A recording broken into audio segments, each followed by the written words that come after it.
Dans le même registre, à Lille, cette fois dans le quartier de Oisem, les habitants de la tour HLM Charles VI ne supportent plus l'insécurité ambiante et les trafics de drogue dans les halls et parties communes de leur immeuble.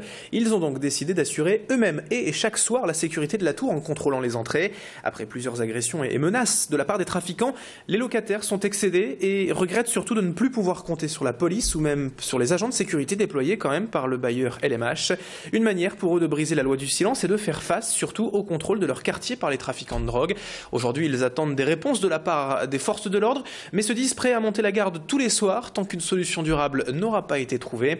Explication avec Ossine, l'un de ces habitants de la tour Charles VI à Oisem, au micro de Tanguy Lécluse. La plupart de nos femmes se sont fait agresser, c'est pour ça. Et on a dit, il y en a marre. On s'est tous réunis, on a mis les mains dans la main pour que nos femmes, nos enfants, surtout nos enfants lorsqu'ils sortent de l'école, ils ne pouvaient plus rentrer dans le bâtiment. Ils sortaient de l'école, ils restaient dehors pour qu'un papa ou bien une maman vienne les faire rentrer ici.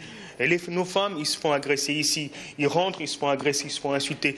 Comme mon voisin a dit la dernière fois, il a dit, pour rentrer ici, à ce temps-là, il fallait montrer des papiers, il fallait montrer des mains pattes blanches pour rentrer ici. Franchement, il y en avait marre, il y en avait marre.